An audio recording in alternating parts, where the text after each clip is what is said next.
मैं रंजू देवी जिला गोपालगंज दुल्हन उतारने की गीत गाने जा रही हूँ। प्लीज़ पसंद आए तो लाइक सब्सक्राइब जरूर करिएगा।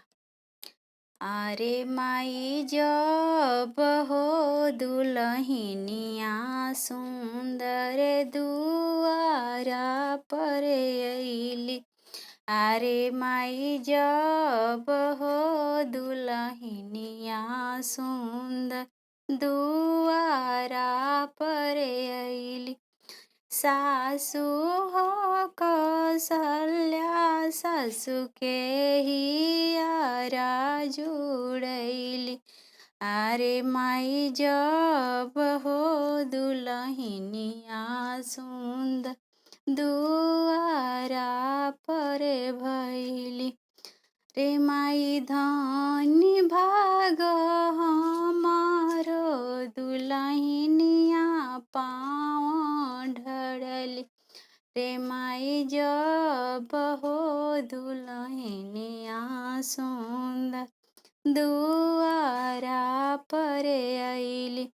सास हो कौशल्या रानी के हियारा जुड़ैले। रे माई जब हो दुल्हनिया सुंदर दुआरा पर अइली। धन्य भाग हमारो दुल्हनिया पाँव ढड़ली। अरे माई जब हो दुल्हनिया सुंदर दुआरा पर अइली।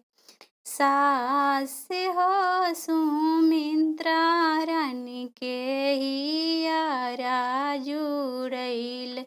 अरे माई जब हो दुल्हनिया सुंदर दुआरा पर अइली।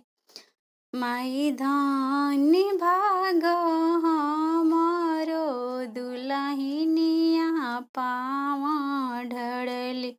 रे माई जब हो दुल्हनिया सुंदर दुआरा पर अइली। अरे माई जब हो दुल्हनिया सुंदर दुआरा पर अइली। रे माई जब हो दुल्हनिया सुंदर दुआरा पर अइली।